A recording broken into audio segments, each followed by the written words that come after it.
It's time to explore the world according to Glenn. I'm Kevin Jacobsen. Glenn Close is my favorite actress, and this show is all about exploring the career of one of the finest actors of her generation. Each episode, I'll be joined by a guest as we dive into one of Glenn's movies, TV shows, or stage productions, going chronologically through her career, discussing her performance, and assessing the project itself. And today, we're talking Glenn's kooky performance as a theater director covering up a family secret in Robert Altman's Cookie's Fortune.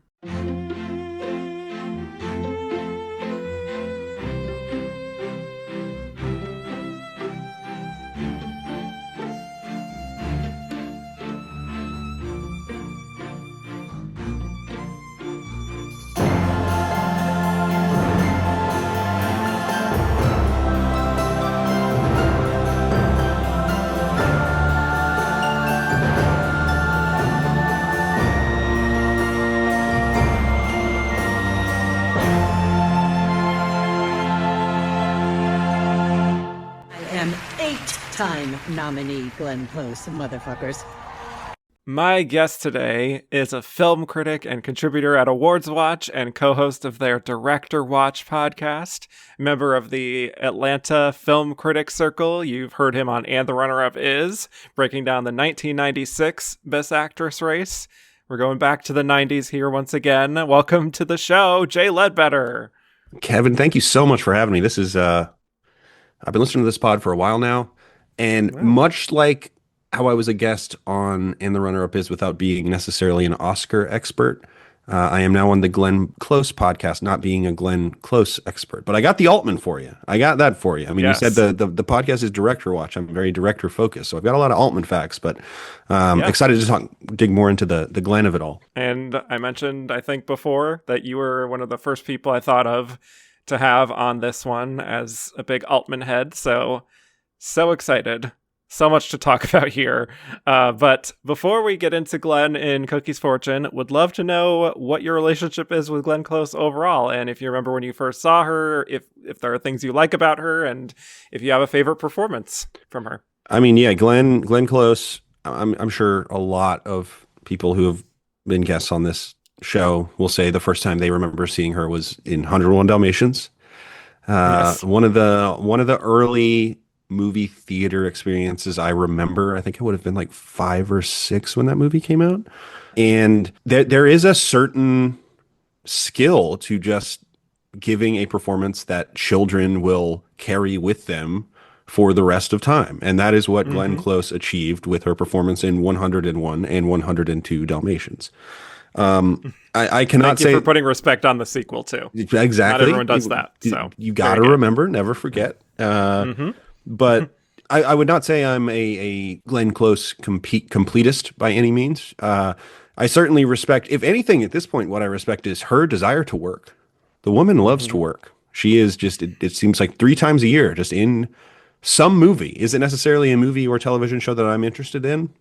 Maybe not. You know, is she, as we are currently talking right now, most known for a show that has now brought up Kim Kardashian's legal status, her law degree, that is happening as well, as well as Knives Out, obviously. But that other thing has been kind of, pop culture hot button. But yes, I would say one thing I will say for myself, and I know this movie has become just an absolute punchline. I like the wife. I think it's good. Yes, I think she's very good in it. I'm a big wife guy. I knew that about more you. ways than one.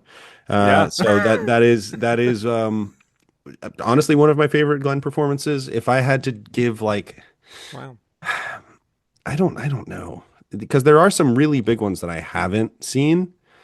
But if you're just saying, hey, what's the one thing you'll remember Glenn Close for forever? It is 101 Dalmatians. It is Cruella de Vil. It is sort of essential to my young movie upbringing. So I will always remember her for that and forgive her for the hillbilly elegy of it all. Thank you on behalf of her for your forgiveness. Well, first of all, on that topic, We're going to be talking about a lot of hills and valleys once we get to the 2020s. Yes. As we go through this. And I will be covering All's Fair, which is the legal show that you referenced earlier. And so that's going to be interesting. But yeah, she is always game for really anything and everything. And I do think that she is one of the true lucky ones, and not just in the sense that she got lucky, but she obviously put in the work. But she's one of the few actresses of her age to be still consistently working in both leading, supporting, film, TV, theater.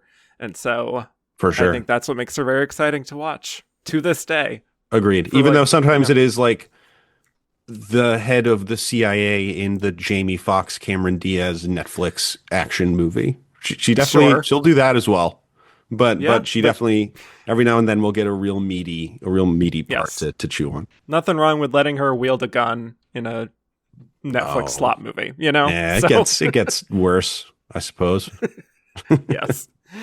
Yes. All right. Well, excellent. Let's get into this. So Cookie's Fortune is a Robert Altman film. So very exciting to see Glenn working with another great auteur filmmaker here.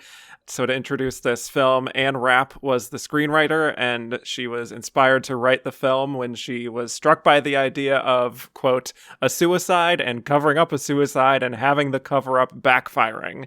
And she had a working relationship with Robert Altman, having worked together on a show called Gun. Would love to see what that's all about. That never took off, yeah. No, but Altman was struck by the idea of this being a non-murder mystery, as he calls it, and they filmed on location in Mississippi with a small budget of $8 million, and the cast took pay cuts to appear in the film. There's a great article from Salon with a lot of great production details, including that the cast and crew often gathered after shooting was over for the day, and, you know, it really helped create a real ensemble feeling and camaraderie. So there wasn't a whole lot I could find about the specifics of why Glenn was cast, but not hard to imagine why she would easily jump at the chance to work with him, and having really started out in her early years as a theater actress in the 70s, kind of growing up with those films hitting the mainstream. And so, yes, this was their one and only collaboration. And to get into a summary of the film, Cookie's Fortune is a crime comedy, black comedy set in Holly Springs, Mississippi, about an elderly woman nicknamed Cookie, played by the great Oscar-winning actress Patricia Neal, who resolves to kill herself to reunite with her late husband. Her niece Camille, played by Glenn, is a real theater lover who directs local productions at her church. She has a very prideful sensibility and takes what she does very seriously, including pushing around her meek sister Cora, played by Julianne Moore, who's acting in this upcoming production of Salome. So Camille and Cora don't really have a good relationship with their Aunt Cookie, but they stop by to borrow a fruit bowl from her, only for Camille to discover that Cookie has shot herself in the head. And Camille is shocked, but also appalled that she took her own life, thinking it to be a grave sin worthy of scandal. So she resolves to, what else but cover it up and stage it like there was a robbery at the house that ended in the murder of her aunt. And so Camille convinces Cora not to say a word and to stick to their story that their Aunt Cookie did not commit suicide. Meanwhile, we have Willis, played by Charles S. Dutton, a handyman who develops a close friendship with Cookie over the years, who is suspected of murder by the police because his fingerprints match the gun, but only because he was helping her clean her guns that night. There's also Cookie's grandniece, Emma, Liv Tyler, Cora's estranged daughter, who also had a good relationship with Cookie, but also has a troubled past. There's also Chris O'Donnell as Jason, a slightly dim-witted police officer she gets into a relationship with. We also have Ned Beatty, Courtney B. Vance, Lyle Lovett, really stacked cast. So, yes, let's just get into it then here, Jay. Cookie's Fortune, Robert Altman, Glenn Close. Wherever you want to start. Yeah, I mean, it's so funny hearing you read out that plot description, and as you read it out live, I'm like, what a convoluted movie. But as a Bob Altman guy, I'm like, this is his real lean, straightforward, just playing by the rules type of movie. Because that is more mellow. Yeah, I mean, it is very mellow, and I find it very quaint and charming and sweet in ways that so few Robert Altman movies are. And it certainly does have this element of biting satire very specifically, I think, with the Camille character played by Glenn Close here. The only sort of anecdote I will say is that Altman said that before he offered the roles to Close and Julianne Moore, he offered them to Angelica Houston and Frances McDormand, who, in Okay. his words, wimped out on the project. So, whatever that Okay. means, I don't know. Altman is not one to use Damn. delicate wording, but Hmm. this is a movie. If you, as I was just looking at, the Robert Altman filmography on Letterboxd, just like, where does this rank in popularity on Altman's filmography? He's made a ton of movies. He's made like 35 movies. This is 25th on Letterboxd in popularity. So Wow. this is one that I would argue is underseen. I like this movie quite a bit. Roger Ebert gave it 4 stars.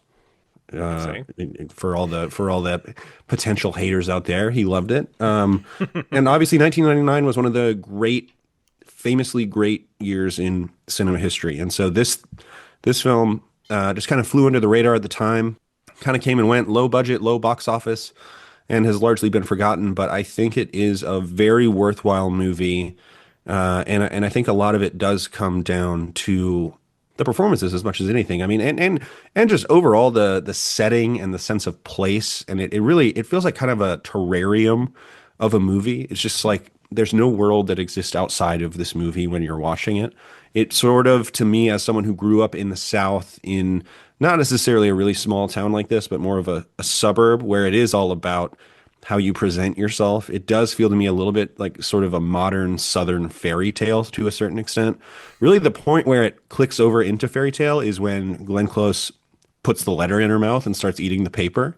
Then to me, it sort of Yep. locks into some sort of different type of movie, different existence. And what it becomes is a film about community and, again, just presentation. And at the end of the day, it is one of the few Robert Altman films where you can say it has a happy ending.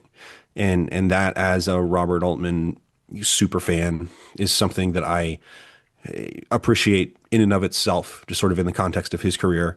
And then there's a bunch of stuff to talk about the film in and of itself. But I think it's a really underrated movie and one that everybody should check out if they haven't. Mm-hmm. Yeah, I mean, I actually hadn't seen this before this week, partially because it's not officially streaming anywhere, and it's Yeah, it's also a tough hard one to to even watch. find this out of print DVD. Like, it's Half almost of Robert impossible. Altman's movies are really hard to watch. It's very Yeah. odd. Yeah. I know, but I did get my hands on it.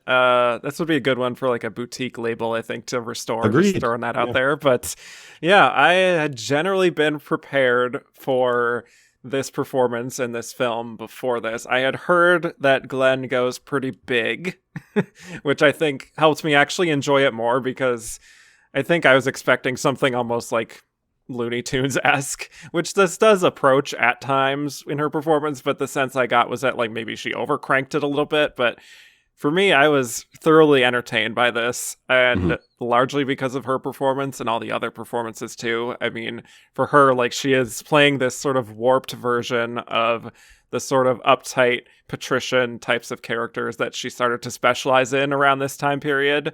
There is just like this laser focused intensity to her that is like, she does not miss a beat. She is so locked in, really leading hard into that Southern accent. Definitely. But it's, yeah, I don't know if you can be a kind of expert in assessing her accent as a Southerner yourself, but it's It's a little broad. Tennessee Williams. It's fine. Yeah, but I do actually really like how she starts to really stand out so much as you're watching the film compared to everyone else, because everyone else, for the most part, is very down to earth, generally laid back. Like Julianne Moore, I think, is sort of doing an affectation, obviously, of being spaced out. But Oh yeah, she plays a everyone else walking is- Xanax in this movie. Yeah. Yes, she is basically carrying over her performance from Safe. Safe A few years and later. Magnolia. Well, the parts Yeah, of Magnolia where she's yeah. not yelling. Right. Yeah. Yes. Yeah, don't call her lady. Yeah. In this or in that. But yeah, I feel like there's some tension a little bit even in Camille sort of being this person who really doesn't fit in very well in this community. Like, she is very involved in it, but she still to me seems like a little bit of an outsider in how she carries herself. And I think there's a lot of pride in her that she is showing to like constantly have to keep up appearances and constantly control the narrative, always be directing both in and outside of the theater, her life Hmm. to the point that it starts to have real consequences, obviously, in her community, and also like damaging her internally too at the same time, like making her into a monster the way she just so is like digging her heels in, and like this snowball keeps getting bigger and bigger to cover up the truth. That I find it to be a fun narrative to just watch her in the middle of all of these, again, more laid back characters. Yeah, and I mean, she is more concerned with like the idea of her as a person than her actual personhood. Yeah. And Hmm. for the large portion of the movie, I do think that feels like something that does feel a little cartoonish. It's like why exactly is she behaving this way? And it does lend to kind of that idea that I have, where it is more of a fairy tale, where it's told very Hmm. broadly and is more about these broad, you know, narrative ideas and themes and things of that nature. But I will say, towards the end of the film, when you start to realize the lineage of some of these characters, then Camille's entire life starts to come into focus in ways that I never would have thought it would early in the movie, when she's recreating a crime scene and directing this. One of the funniest things in the film to me is when it says, the play from Oscar Wilde and Camille Nixon. And Yes. that to me is sort of her whole, that's her whole deal. Her air of self-importance and all of that is honestly an impossibility just with the life that she's even attempting to lead. And so she tries to Hmm. fake it as best she can. But in reality, there's a history to her that she, if revealed, would be absolutely, it would demolish her entire sense of self-worth, which again speaks to this idea of self. And I think the idea of self is so vital to what this movie is speaking to.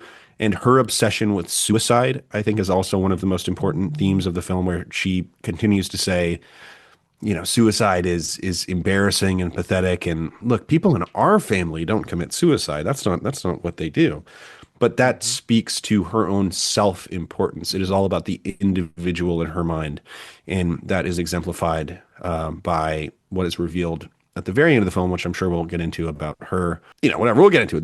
The big spoiler at the Yeah. end of the movie. So we'll get there. Yeah. Yes, we'll get there. Yeah, I think as a film, I don't know if it quite hits the potential in terms of like really exploring some of the juicier themes here, like the idea of maybe looking beneath the surface of these tight knit communities and seeing Mhm. that not everything is as it seems, kind of the American Beauty thing from the same year, or that in some ways Sure. it kind of defies stereotypes to a certain extent, like the racial politics of all Hmm. of this. Like there's this almost, like you said, fairy tale, like utopian feeling to this community that is like post-racial in a way that I don't know is fully realistic per se, and I don't know if Altman really is all that interested in digging to any of that, which I could see the pros and cons of that depending on who you are watching it. But I think the sort of, like the non-murder mystery angle here that Altman was setting out to make, that part of it to me is super engaging, especially when you start to put some of the pieces together of where this is all probably heading, especially for Camille, and how like you can sort of not say that it's telegraphed per se, but you can sort of realize, she is going to be caught eventually, and Hmm. you probably have a sense of exactly how it's going to go down. Yeah, it is very much a film where it's not about the destination, because you have a Right. feeling from the jump essentially where it's going, but it's about the journey to get there. And Hmm. in typical Robert Altman fashion, it is a kind of meandering. While it's not typical Robert Altman in the sense that you have a bunch of characters speaking over each other and a lot of improvisation, it does feel like a very under control. I'm going to follow the rules more or less of what you're supposed to do in an American Hollywood movie. It does have this element of being about the characters and more about, you learn more about the world through the characters than vice versa. And I think you have a half dozen characters in this movie that are very rich and well thought out and very well performed. I really do think Charles S. Dutton in this movie, who is the true lead of the movie, Yeah. I think he's stellar in this film. I think his combination of sort of, he has his afflictions, he has his ills, but he's just a very thoughtful, caring member of this community who also has a sense of kind of what this community has represented historically. And he sort of acts as a little bit of the person who knows more than anybody about the community, to be honest. And one of the most just charming things anyone has done in a movie that I've seen in a while is when he replaces the liquor that he stole with the wild turkey that he buys at the liquor store, because he definitely has a drinking problem, but he's not going to steal. That's who Willis is. And I think that is sort of summation of him as this very flawed, but ultimately very well-intentioned character. I agree. I love Dutton's performance here, and I think it's so clever, even the way we start to, like, even kind of from the beginning, subvert expectations a little of being like, oh, like he's taking off with this wild turkey, like from the bar, and your suspicions might be raised about like what he's up to.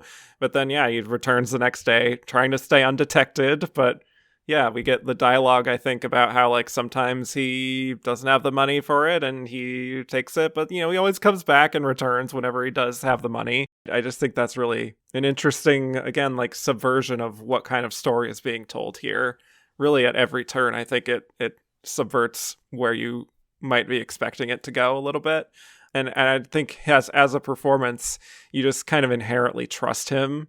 Like, there's that sort of gregarious quality he has, the way he just cares so deeply about his friends, and, even like giving a little bit of tough love to Emma, the Liv Tyler character, and asking her to check in on Cookie because you just know how much she means to her and to him. And yeah, he just has that energy where it's like, even though sometimes he can be a little pushy, you don't find him irritating. You see why the local police would want to go fishing with him all the time. Like, it's just really comfortable and nice to be in his presence. Well, that is the ultimate fairy tale element of it, I guess, is when not just his character, but when the deputy played by Ned Beatty, every time they ask him, that he keeps insisting he didn't do it. He didn't do it. He didn't do it. What makes you say that? I've been fishing with him. And that to me is like, so that's like Elsa on top of the mountain in Frozen, but for 1990s Mississippi. Sure. Right. I mean, it's just like completely total fairy tale in this very small, quaint, charming way.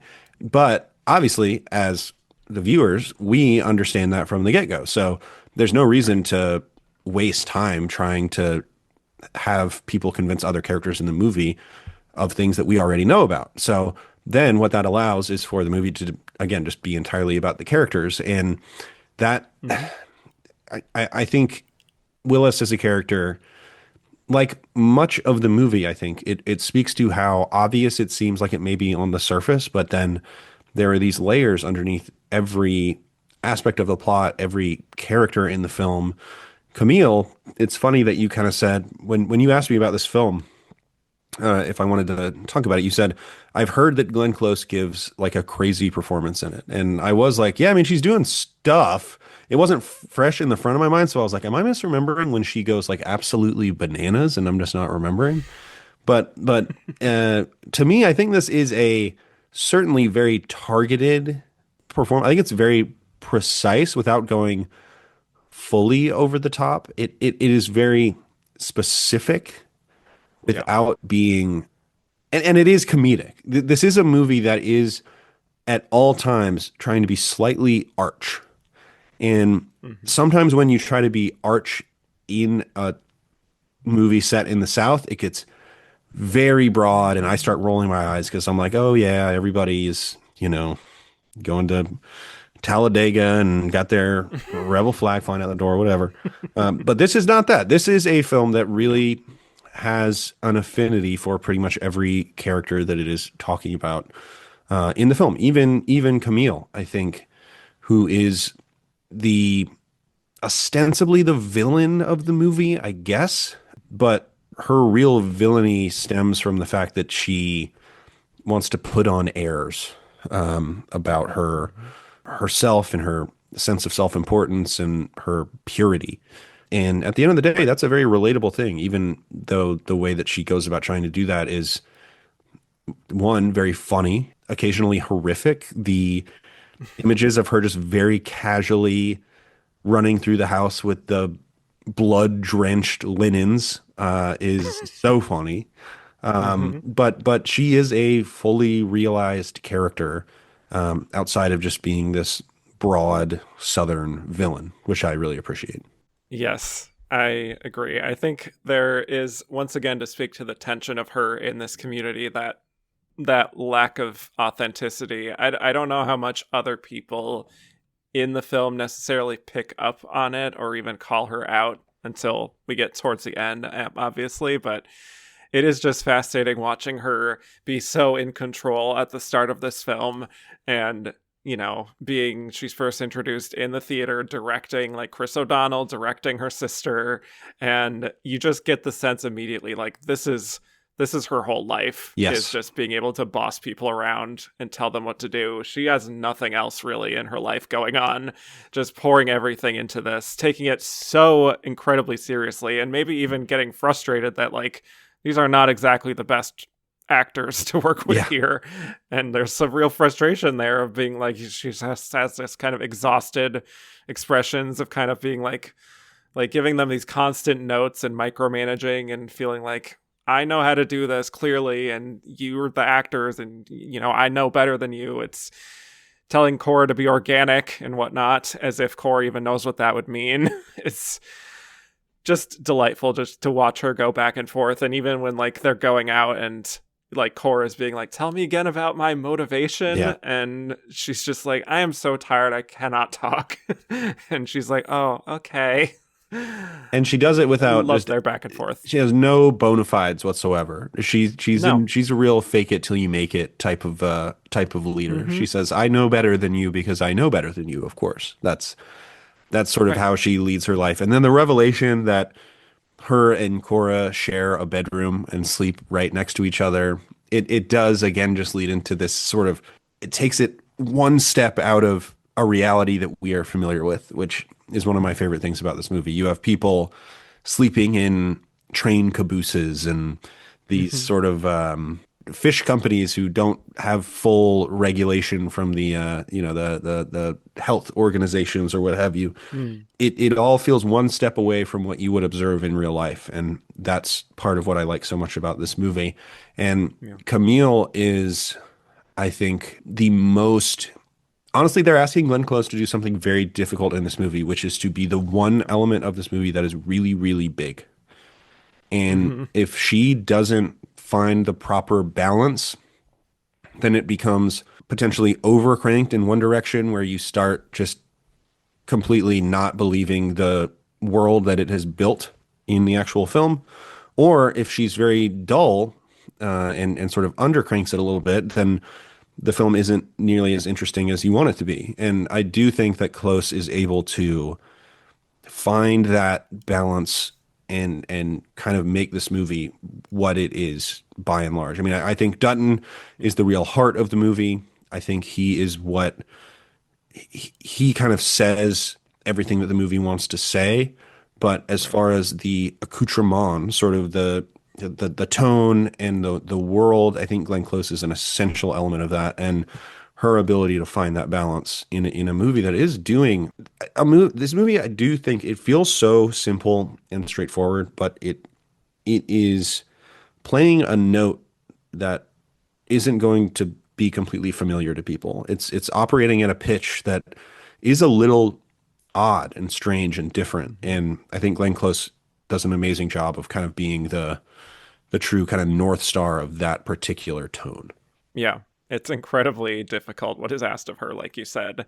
But she, it's a repeated refrain that I have talked about a lot on this show, but she really is such an expert at knowing the assignment and knowing the exact tone of where she needs to be, even if she is at a completely different planet from how everyone else is acting in the film, which I admire because that can't be easy. I think a great scene for her in that respect is when she goes to her aunt's house just wanting this fruit salad bowl and is kind of carrying on, and she's just disgusted by all this shit that they put in the bowl and just throws it out. And just the way she calls out Jewel May is just so funny to me. It is. And yeah, of course, seeing the scene, seeing her aunt having killed herself, you know, and she's pretty much giving like the same look she gives when she sees like the Martians in Mars Attacks. Like, yeah, sure. Just like this cartoonish shock, and the way she's like poking at her a little bit. And like it's just filled with so many lovely little details. The way she just like flicks the goose feathers off the suicide note when she's reading it. Just like so many fun details for as dark as it all is. That whole 15-ish minutes from the moment where we see Cookie starting to decide to commit suicide through the end of the sequence where Camille is trying to stage the crime scene is about as close to a real comedic set piece as you'll see Robert Altman do, certainly in the later period of his career.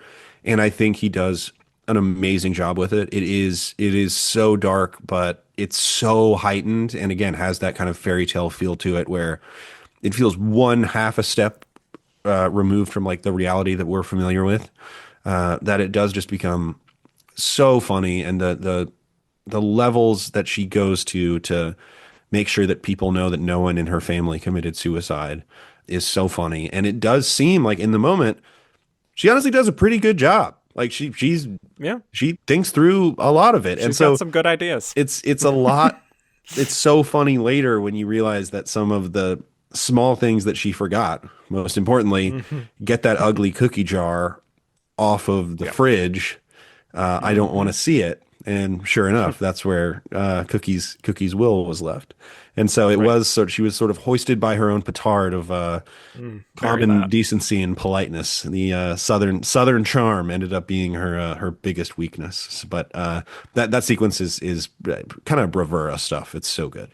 I think so. Yeah, just the physicality of when she panics, when she hears Cora behind her, kind of interrupting the scene. Yeah. And then just eats the suicide note with this sort of like ravenous panic almost. Commitment, never an obstacle for old Glenn. Yes. And yeah, insisting to Cora, like, no one can know, like, suicide is a disgrace. Yes. Only crazy people commit suicide, and just refuses no one to in have... this family commits suicide. Yes, that pridefulness is so beautifully Connecticut waspy in that way that also translates to that kind of prideful Southern pride, and just like that sheer conviction in her eyes as she is talking to Cora to get their story straight is like, it reaches a terrifying note that Glenn is very capable of as well. And yeah, launching into essentially like a Gone Girl scene before Gone Girl, where like, like staging this full scene as if it was a robbery at her house that went wrong and led to her being murdered. It really is like a full tour de force, just watching her kind of like navigate everything, the way she goes and breaks a bunch of glass in the house, including the door window, and throwing the gun in the yard. Just like the sort of like she's so locked in, she goes into like this fugue state of being like, okay, this is how I'm going to direct this whole scene so it makes sense logically. All of this is to say, not the most subtle performance in the world, but she really just brings that great manic energy that I think you need. Even like a little bit of that dose of that live wire energy that might be missing from other parts of the film. No, I think it's really good that she does bring that energy. I think that's an important part of the formula of the movie. And you talk about Gone Girl. She is as assured as Amy is in Gone Girl about the actions that she is taking in the movie. And I think her self-confidence and her sense of moral superiority is kind of the driving engine of the rest of the movie, where you have Charles S. Dutton, who is this sort of innocent, who is the one person looking out for the best for others. And Camille is here just trying to, again, it's all about the airs. It's all about the perception that others have of her.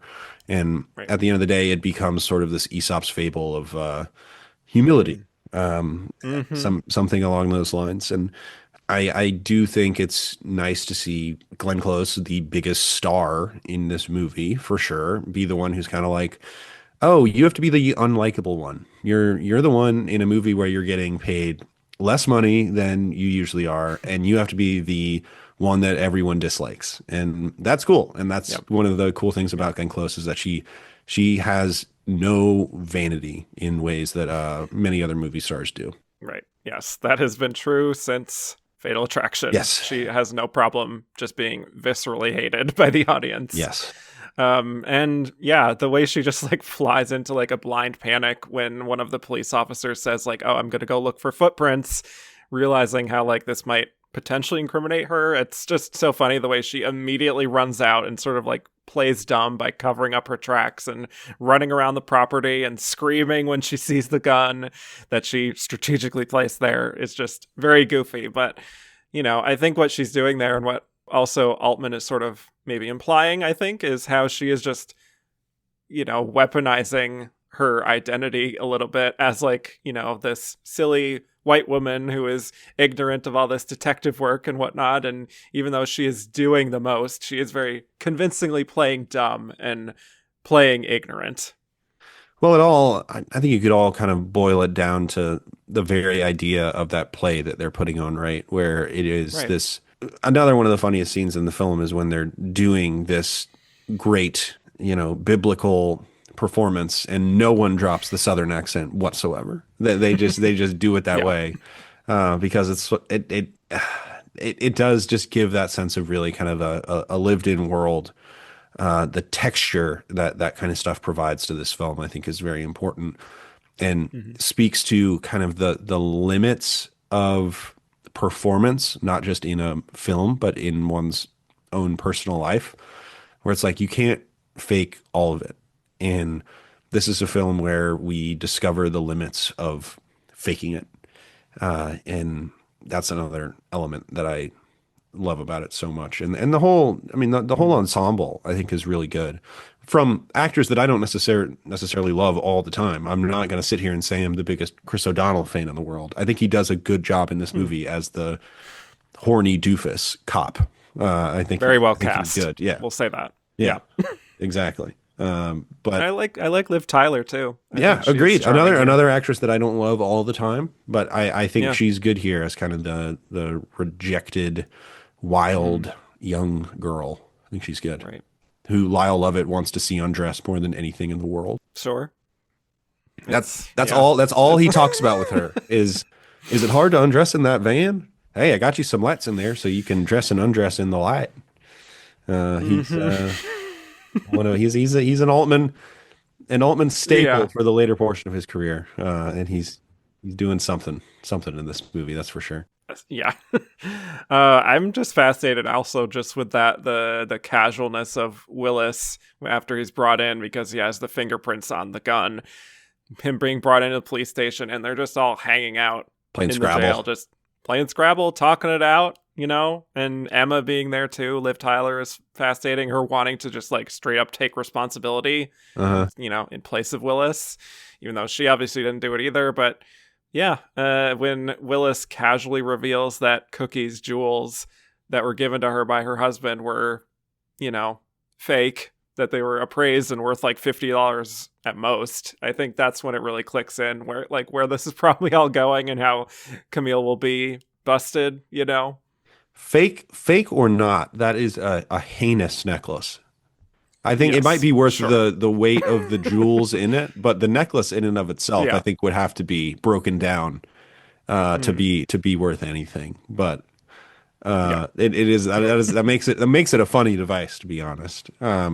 And it is sort of Yeah. like, why would you possibly think this was worth anything? Look at it, and then again, that's sort of a faking affluence. That's another element of it. But I do love in the jail when, particularly when Willis and Emma have their little date night, basically. They have a candlelit dinner with one another.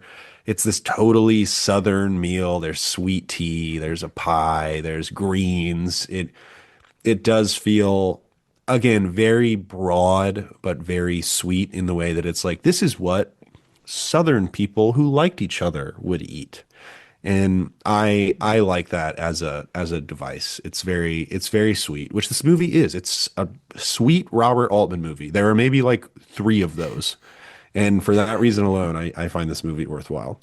Yeah. And I just keep going back to also the blind confidence of Ned Beatty, his character, where he like truly is like betting the farm that Willis did not do it. Only reason being that I fish with him. Like Yeah. it's just that kind of thing where I it's don't like, fish with people that don't kill people. What kind of guy right. do you think I am? Yeah. I don't know. It just reminds me a little bit of that feeling of just like politicians of being like, I would have a beer with him. Like there's Mhm. just like that sensibility of being like, you just know on a common sense level, like that guy wouldn't do that. But that is sort of in 80% of Robert Altman movies, he would be saying, he didn't do it, I fished with him. And then he would have been the guy that did it.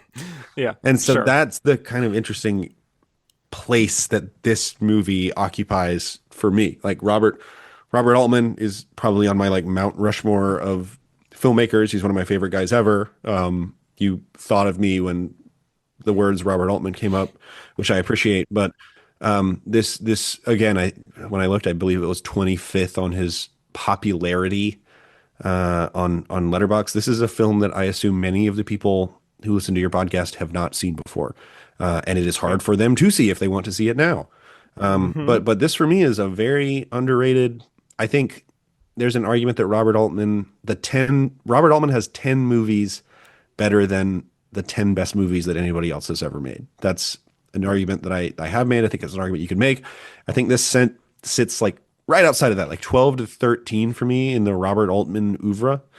Out of 35, that's pretty good. Out of Right. 35. I mean, that's an Yeah. unbelievable number of Hmm. films, but it's right, like it's like three spots away from, Gosford Park. Like that's the kind of stuff that we're talking about. Mm-hmm. The really, really famous stuff that's really, really celebrated. I think it's a half a step below that. And we're in, I guess you could say, a little bit of if you want to do the arc of Altman, it was 70s Altman was the biggest thing ever. 80s Altman was non-existent. The Player brought him back. Shortcuts. Then he had another little mini lull, which is where this movie would sit, kind of in the mid to late 90s before Gosford Park kind of got him back into the mainstream. And this film didn't make any money.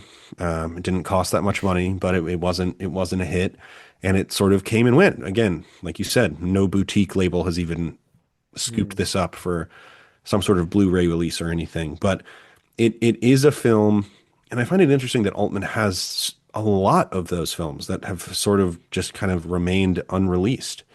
And there's a lot of stuff that's really hard to watch for a director as famous and renowned as he is. But this is one that I agree with you. I think somebody should scoop up and release because it's a really worthwhile movie. It's a lot better than a lot of the other stuff that people are scooping up and putting on boutique labels. I'll say that. It's I like this movie I quite a will. bit. I like it, and the performances are great, and Yeah. Glenn is really good. So Yeah. Well, to continue on the Glenn path, I'm curious to get your thoughts on, as you're watching it, as she is continuing to get away with these things.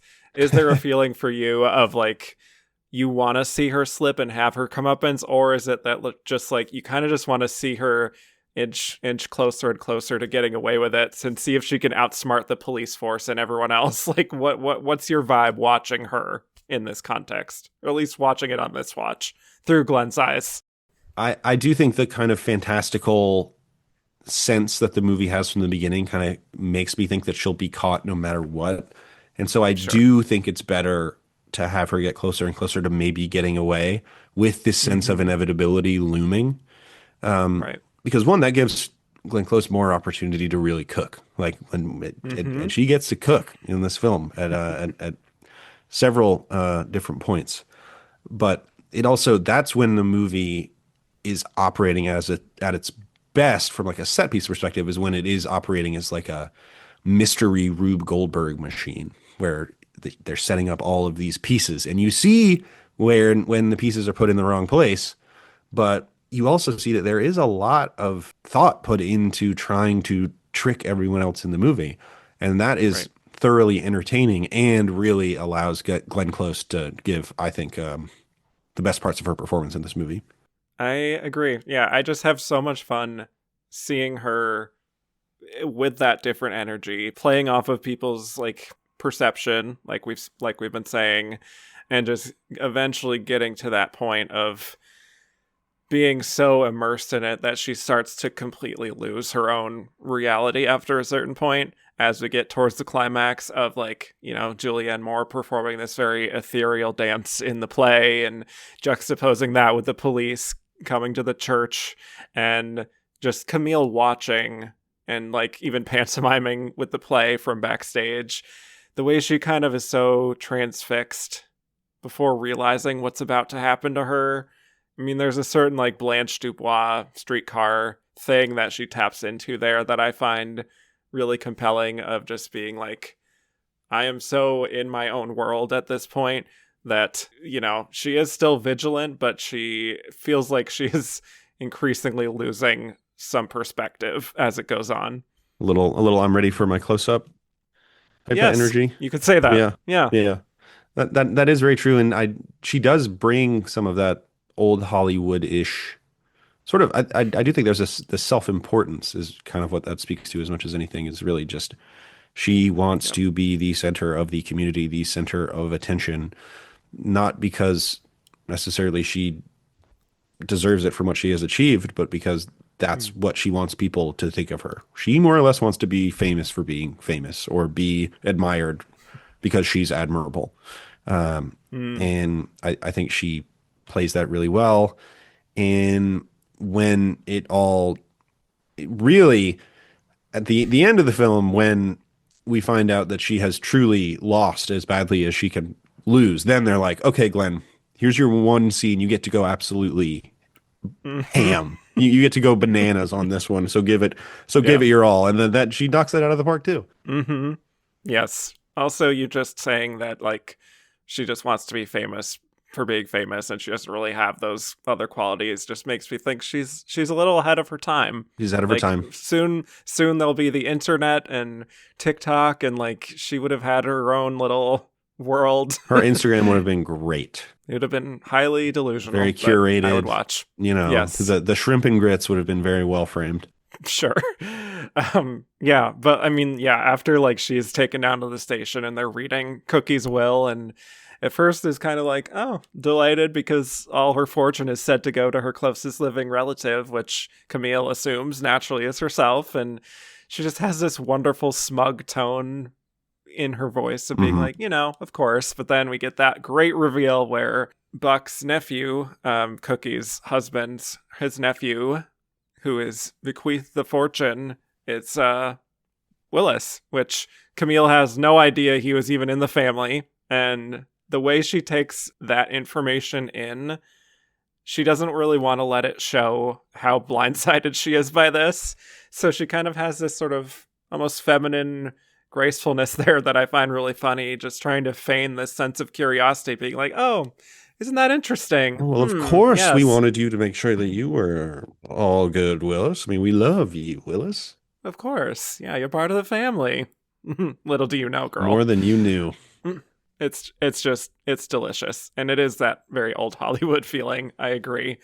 And just the way it escalates further from there is so fun too. How we get the reveal that Emma is not actually Cora's daughter, but Camille's, which reveals that Camille had an affair with Cora's husband. Yeah. Which all of this just shows how her sort of piousness and those putting on airs is covering up a real hypocrisy going on there. What do you think of the Cora character? I struggled watching this film, just trying to figure out what her deal was, and did something happen to her? She does act like she has a head injury. No doubt about it. Yeah. That's why I said it feels like she is still in safe at being like, Yeah. there's something off here. Yeah. And she can't detect what it is. Is she sleeping in the same room as Camille because she needs to for her own safety, or just because she's a little off? And that is another one of those elements that's like, oh, it is fairy tale-ish because we need to understand that this person has full autonomy, but is just a little off, I guess. Yeah. I think it's the way that we're supposed to think about it. But this idea of her being the married one and Camille having the affair, and then Cora falling on the sword, Cora has basically no autonomy at any point in this movie, which maybe the exaggerated nature of her lack of autonomy is the point. And it's supposed to kind of bury that down in the same way that it is, again, one step away from a reality that we're familiar with. And maybe that's the point, but she is, I think Julianne Moore is kind of doing yeoman's work in this film, just with regards to, you know, nobody's going to think you're the best performance in this movie, and you're asked to act like kind of a buffoon. Yeah. You don't get to do any of the fun stuff for 99% of the movie. It's probably pretty fun when she gets to tell Glenn Close that I said exactly what you told me to say, and then that was in fact the thing that brings her down. But Julianne Moore was never going to be the one that walked away with all the acclaim from this movie, and her character is a weird kind of tipping point I can imagine for some with whether they like this movie or not. Yeah, like I said, it took me a while to figure out like what frequency we're dialing into, what is the nature of her even mental capacity to a certain extent. Yes. So, you know, it's something that I think on a rewatch, knowing where this is all going, might try to lock in a little more of what her angle is there, but can't say I was super focused on it compared to others here. No. Which, to your point, there's a selflessness there to Julianne Moore wanting this kind of role just to work with Altman again. If it wasn't Julianne Moore, I probably would have been like, oh, whatever. But it's Julianne Moore. It's one of the best actresses in the world. And so there is this element of me being like, you sure you knew what you were getting into here, Julianne? Right. I mean, she has become a decent sized star by that point, even. Like, she already had an Oscar nomination for Boogie Nights. And so, like, I don't know. I mean, she's not bad in the movie. It's just a role that maybe 5 years later she doesn't take. Probably not. Yeah.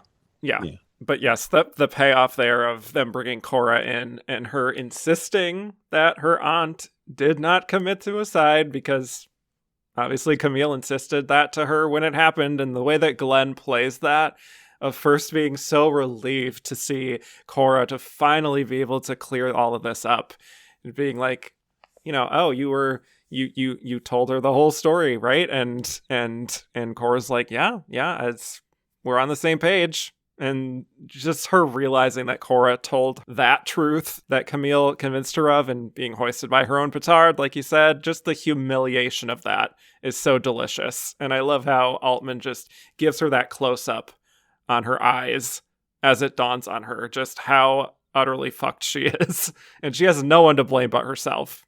And in the wonderful irony. And in the eyes of the law, there is no evidence stronger than potentially mentally disabled woman telling you her opinions on the story. So I suppose, you know, that's what this movie would argue. Again, half a step away from reality, shall we say? Yeah. But it is a great moment that Glenn knocks out of the park. I think so.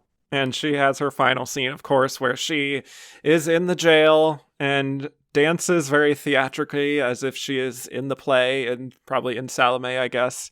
It really, you know, that scene reminded me of like when we get to the end of like the Joel Schumacher Batman movies where the villain is in Arkham Asylum and just like hamming it up and going mad in the jail. Like, that's what she was giving here. Complimentary. Jim Carrey could have played Camille if they gender swapped the role. I mean, sure. And that does suggest Glenn Close could play the Riddler. I mean, absolutely, she could. Is Guardians of the Galaxy the only superhero movie that Glenn Close has been in? Superhero movie, yes. Yeah. You know, she has done that flavor of mainstream blockbuster in elsewhere, but yeah. So let her be Mr. Freeze in the next Batman.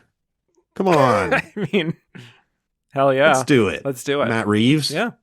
That'd be good. I would like to see it. Yeah, she could play any of the villains. She could play Clayface and knock it out of the park. So, yeah, it's just it's a curious little movie, I'll say. And as I'm watching it, I'm always like a little bit vigilant of like, how do I feel about this? I suppose. And like, again, certain frequencies, but I just really loved watching this cast above all else. Yeah. I think they have such fun in these roles. I didn't talk about Patricia Neal, but she is beautifully cast here. One of her last roles. Just that voice is to die for. Mm-hmm. So, Wearing her Mississippi State Bulldog sweatshirt. hell yeah. Yep. Yep. It is a movie that I'm not going to sit here and say I think it's some sort of forgotten masterpiece or anything, but I think it is told with a very specific voice from one of our great filmmakers, not one of our great formal filmmakers, but a person who has a great sense of character, and he's sort of operating at a slightly different pitch than not only he's accustomed to, but certainly what Hollywood was accustomed to at the time.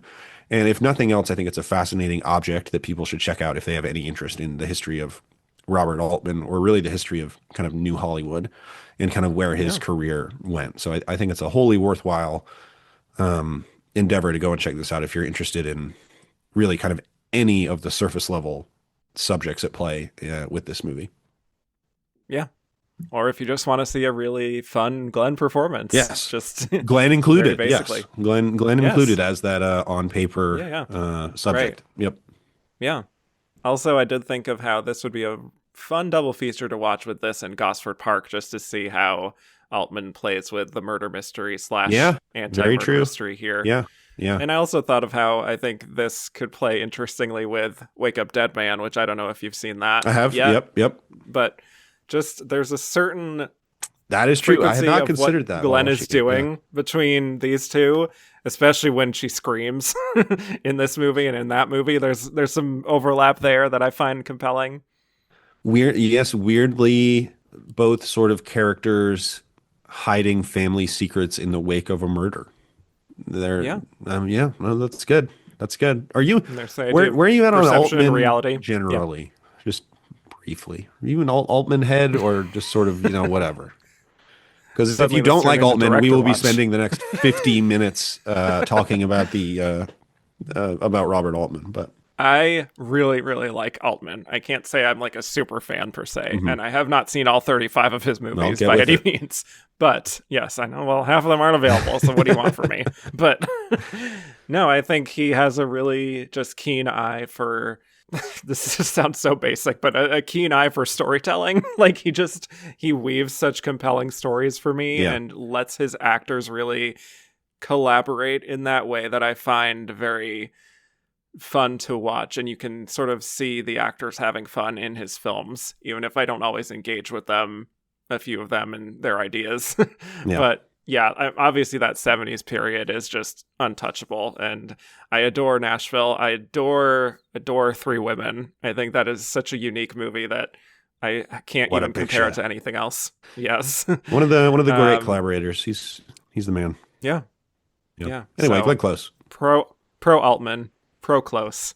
Yes. Wish they could have worked together again. But any other stray observations that you didn't get to before we move on to the release of the film? Oh man. I don't know. I think we kind of covered it. I think I'm good. Good movie. I mean, again, check it out. Check it out if you haven't. Mm-hmm. If you made it this far through this episode talking about the movie without watching it. Yes. And if you need a link because it's very hard to watch, just hit me up on Twitter. I guess. Hit me up. Right. Yes. All right. Cookie's Fortune premiered at the Sundance Film Festival in January of 1999, and it received a limited theatrical release on April 2nd, 1999, and it peaked a few weeks later with an expansion to about 600 theaters and was number 9 that weekend.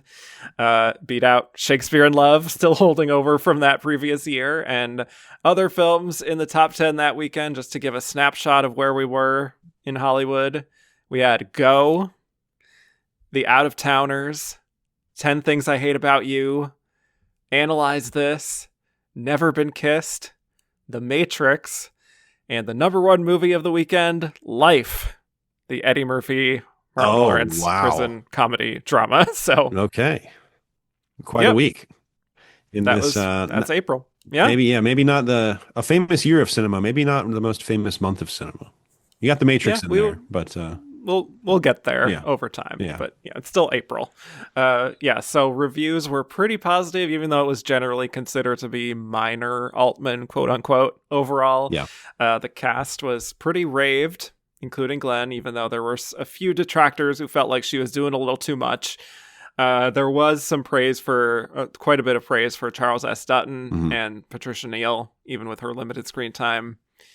And it did okay with awards at the end of the year, but nothing super major outside of the Independent Spirit Awards, which nominated it for Best Feature, Charles S. Dutton for Supporting Actor, and Anne Rapp's Screenplay. But Glenn did not receive any individual recognition herself. But why do we think that Cookie's Fortune was received in this way, where it was considered a little bit more minor Altman, but generally well-liked? I don't know what to chalk that up to really, other than marketing. I mean, it was a smaller, Sure. smaller budget movie from a director that real heads were still into, but had sort of fallen out of fashion. And Altman was just a guy that was looking to make movies his whole career. He was just like, as long as I get to make a movie, then I've done my job and I'm happy with what has happened, especially if it lets me make another movie. So I don't think anybody made this movie thinking it was going to make $100 million. I think it was just a group of people who were kind of interested in making a pretty good movie on a modest budget. And nobody went bankrupt over it, and nobody, made their fortune over it, made their cookies fortune over it. Yeah. There we go. Yeah. I mean, I agree. Like I said, I think earlier, I don't think it quite goes deep enough with some of its themes. And I think maybe there was even slight confusion over, like, what is this film in a way? Like, is it like can totally see that. Standard comedy? Is it like a farce? Is it like a grounded character drama? There's a lot of tones that I think. Is it Clue? Is it a simple plan? Is it? I mean, yeah, it's pretty unclear. Small town murder mystery, comedy, ensemble, character piece. Market that. Yeah. Good luck. Yeah. I watched the trailer earlier today, and it pretty much leaned into just the comedy of it. Like, it really, like, you would not get any sense that even Willis was like a main character. So, I was going to say, when you said that he got a supporting nomination, I'm like, how did they? Yeah, whatever. I don't know. Yeah, I think, like you sort of said, even, like, it's not like anyone was hurt necessarily by being in this, even though it was considered a disappointment box office wise, and even critically, it wasn't like Gosford Park by any means. No. But I mean, I think the consensus was, it's fun. Pretty good. Yeah. Yeah. Nice hanging out with these actors. And I think it's a little bit better than that, but I think so. I understand why that was the reception. Okay, well, let's get to our final segment then, where we are going to rate Glenn's performance on a very specific scale. Thinking about her performance and where this sits in her career, would you say that her performance as Camille is such that she is ready for her close-up? One of her best performances, low Glenergy, not one of your faves, not an essential one, or close but no cigar, somewhere in the middle? I'm going to say it's impossible to say that Cookie's Fortune is one of her great performances, but I'm going to say, but close but no cigar feels derogatory. I want to say it's like close, but we got a couple puffs out of the cigar and then it went out. How about that? Okay. All right. I love and then this. the lighter, and then the gas on the lighter was out. So Sure. I think it is an undersung, very fun performance in an undersung, very fun movie. And I think, to your point, she understood the freaking assignment. She did exactly what she was asked to do, better than just about anyone could have done in this instance. I think she did a great job. It's just not one of those movies with the stickiness that probably qualifies it for ready for the close-up. So, right. That's well, Camille would hope that she would be ready for her close-up. Honestly, yes. Because of that, it's only just that it is forgotten. Wow. Fascinating. Yeah.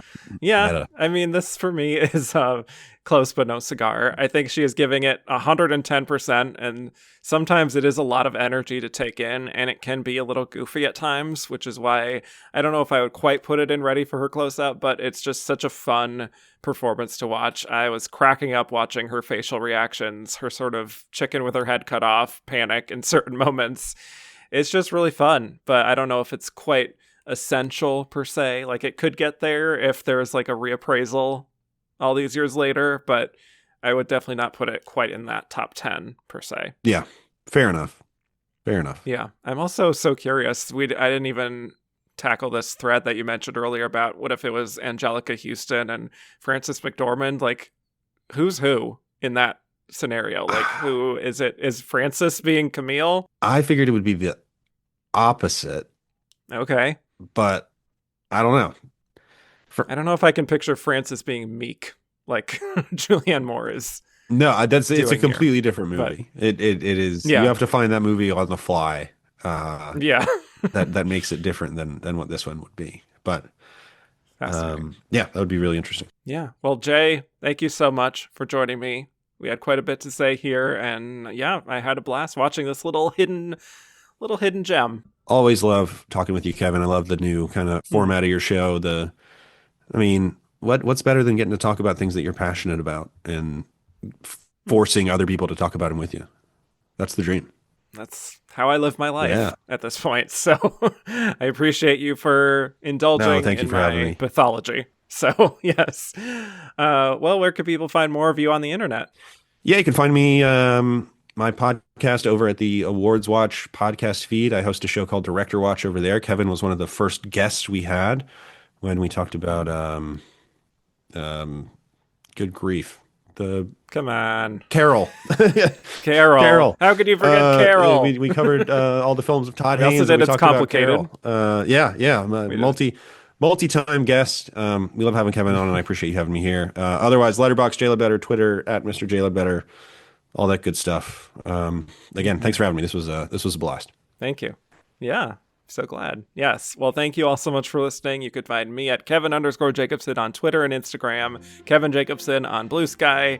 You can listen to my Oscar-themed podcast, and the runner-up is for coverage of every single Best Actress race. If you want to hear even more with me and Jay here, you can listen to 1996, where we talked Frances and Fargo, Brenda Blethyn and Secrets and Lies, Emily Watson and Breaking the Waves. Good Lord.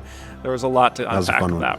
That's And the Runner-Up is on all platforms, and keep up with the world according to Glenn on social. Follow The Glenn Pod, and rate, review, and follow on all platforms. And with that, I'll bid you all adieu.